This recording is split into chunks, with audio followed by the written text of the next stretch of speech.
research at the end of 5th grade and kind of that bridge between going from 5th grade and 6th grade. It takes a lot of time. I started it, Christmas of last year, before Christmas of last year.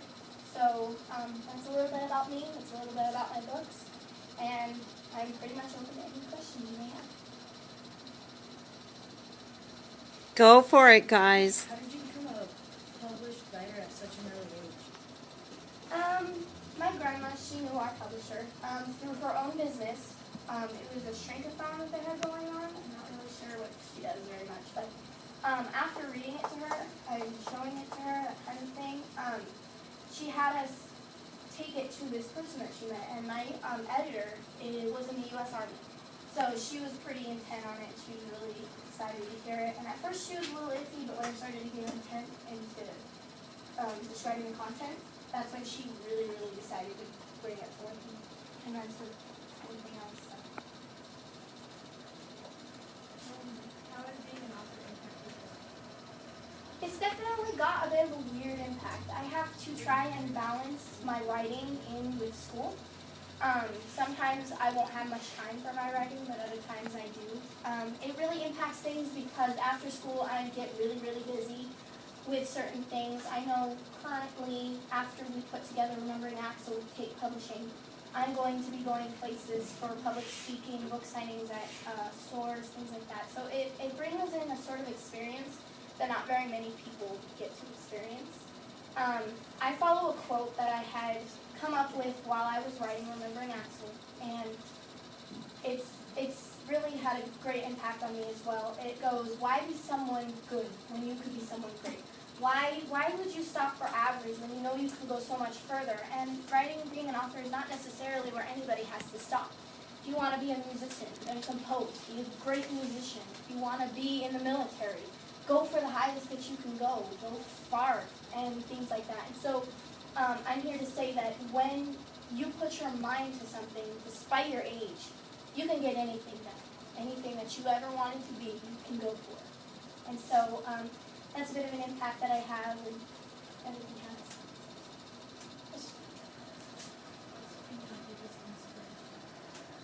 Oh, that's a good one. I'm glad you brought that up. Actually, one of my biggest inspirations for the books in its entirety, everything put in together, is I dedicate every single one of my books to the men and women in the military. I know that they don't get as much recognition as I need to. I know the VA is a little iffy on taking care of people and things like that. And so I've seen people go, oh, there's somebody in uniform, they're creeping me out, I'm not going to talk to them type thing. And I don't really want to have people do that. I want people to go up and say thank you for your service and things like that and recognize these people.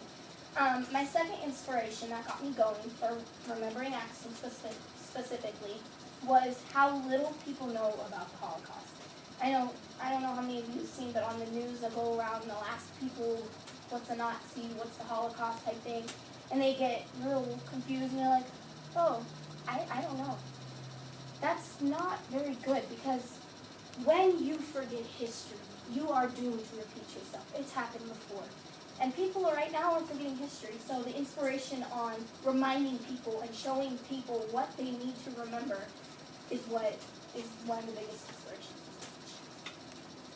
Would you remember Axel already published? Recently, I had a bit of a scare. I did not back up my data. It was the stupidest mistake I've ever done, and I've learned from it, and I lost it for 2 months. And I wasn't sure if I was going to get it back. So we waited, we spent a lot of money, about $1,000 on trying to get it back, and we got it back just a weekend ago, last weekend, and recently I've been trying to finish it. It should be published here soon. I will submit it to Tate within a couple of weeks, but once Tate has it, they go right on quick. They are the best publishing company I've had so far. They are right on time, they are with it, they put everything together, they give agents and publicists and marketing crews and things like that, and so that should be coming out this month. I am willing to let you know when those come and see if I can get you guys a bit of a bundle discount if you're interested in that. And they, besides all that, the agent, the publicist, they are also going to get you an editor, Yes. and an illustrator. An illustrator, an editor, publicist, a marketing crew. I know that this is a very unique publishing company. They make actually a commercial on every book that they publish. And it's like a 15-minute commercial or second commercial. And it basically tells a bit about the book. And then they air it all over. And they're partnered up with Dish, I recently found, so I did a little research before coming back. And that's part of the newest marketing part is getting it out there and spreading it over to for people who seem interested in it. For those people in advertising. Okay, other questions? Christy? The hardest thing about writing a book. Well, depending on what kind of book it is, my book for the hardest one for me would be finding the accurate research I need. That's what slows me down. That's what gets most writers in that slow mode. But then there's also something else that I know some of you might have heard about, writer's block. You get there and you sit down, you're like ready to go, but then you get so worried and worked up about getting the scene written down on a time crunch or something like that that it blocks down. And that's one of the hardest things. I get those all the time and I absolutely hate them. But I sit there and I'll have to find something else to do, which is a little bit irritating because I want to work on it. But after that writer's block has faded, then I am able to get back up and writing it. So the research and the writer's block, I would say.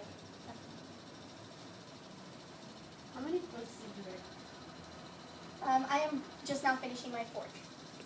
So this one may seem a little thin. I can pass it around. If I started it, nobody's perfect. Everybody has to start somewhere. Recently, the 11 Bravo Shepherd one, that one's about 266 pages, and we're still waiting for a word, page, and format count type thing from Tate for Remembering Axel. So. Do you like reading? Oh, yes, it's almost as much as I love writing. I can sit in a room and I can spend all day reading there. And what I learned was without reading, I wouldn't have half the tools I have now to do writing. Reading plays the biggest part.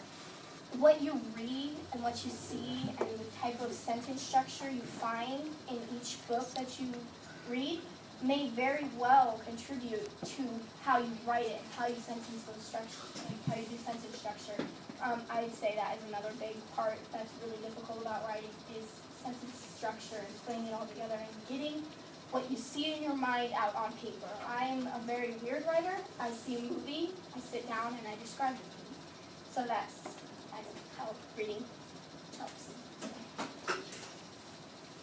Yeah. Alright, so you said that about one of the books that actually goes back to history and probably to a bit of Do you think that in future books, if you write one, will they be about like wars or peace? No, I'm not really sure. Right now I'm focused on that Cold War thing. That's what I'm doing right now. I'm actually at the point where when I finish Remembering Axel, I'm not really sure what I'm going to write next. I'm definitely open for suggestions when you get my website up. Tate does a website. They allow people to come in and share comments and things like that. I can get that to you when we get that all set up. Yeah, that would Things be like very cool. So, I picked names you, Good question. let's see here. With that first one, my middle name is Jade. I wanted to write a story and put in a character that might represent me a little bit. I know it's a little weird, but I kind of wanted to see what my character would look like on pages. So that's one of them. The others just kind of were things I found usually on the internet. So, if you go in and you type in what a girl's name might be, what a boy's name might be, that's what I did. And with Remembering Axel, I'd say was one of the hardest things to do because I'm not very fond of German names. So I go in, or not fond, I'm not very familiar, that's the word, with German names. So I would go in on the internet and I would type in German names for boys. And I came across and was reading down like, and then I was like, oh, and I saw the name Axel. And I was like, oh, I really like that name. And so I pick out the names, and I write them down on paper, and I pick which ones I like best, and that's where I get most of my names. And actually, some of the names in Remembering Axel are those of real people, so those weren't too difficult, but...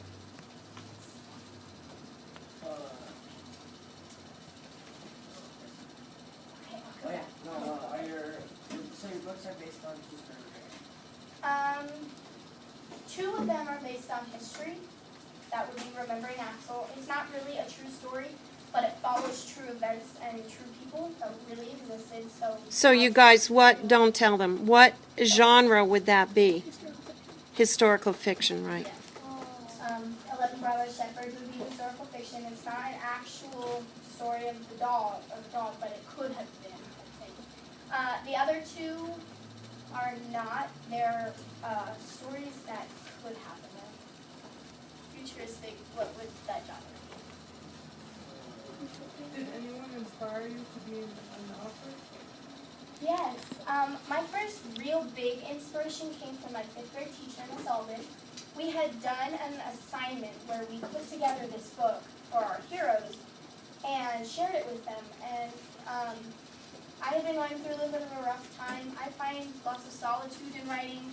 I come from a broken family. My parents got divorced when I was 8, I think. And so I found that, and I was struggling with that still when I came to Miss Alden's class for that year, and she really pushed me forward and helped push me off so I could jump forward with this writing career of mine and mold it as I went. And definitely I've changed. Every writer changes. The only way for a writer to be a good writer is if they write. I'm sure many authors have said that quote, but the only way to get better is if you write all the time. So my teacher did that. And what's your favorite? That I'm done? Yeah. Okay. Currently, I like Remembering Axel the best. It's a little bit of a hard choice because they've each had a sort of impact on me, and they've each contributed to what life was like when I was writing it and how my emotions were. I don't know if other authors do this. I assume they do, but when they feel something while writing, whether it be anger, whether it be fear, whether it be fright or determination, that's what helps lead the story and mold it, is whatever emotion I am either feeling at the time or create through reading the description and seeing it in my head. There is always a strong amount of emotion within the writing. You think you got offered to make 3 books into a trilogy? Oh, yes. Actually, I think it would be a lot of fun to meet those people and watch what happens in my head come to life for people to see. It would be an amazing experience. I would not doubt it. It would be scary. I would be frightened to do it. But then again, everything that I've been doing so far is scary. But it gives a sort of new light on what life is like. So, I don't know. Did you have a question? Yeah, do you inspire anybody? I certainly hope so. I know a couple of my friends have been inspired to pick up their dream of writing and things like that. Devlin? Why did you become an author? Wow. That's a good question. Why did I become? Oh, okay. I wanted to show people that just because I am young, just because I may be 14, not that much older than any of you guys here, or just the same age, I wanted to show that I could be something as well. Anybody can accomplish something, accomplish a passion they have, if they really put their mind to it, is one of the reasons. And the other reason, it's always been a sort of childhood dream. I've always been putting books together, like at home, made stuff, and drawing little illustrations ever since I could hold a pencil. It was something that I knew I could continue on with, and I wanted to show that someone young can do it, and then to hope to inspire people like you guys who want to do something but are just too scared because you think you're too young, which is not necessarily true. Any questions? Other questions?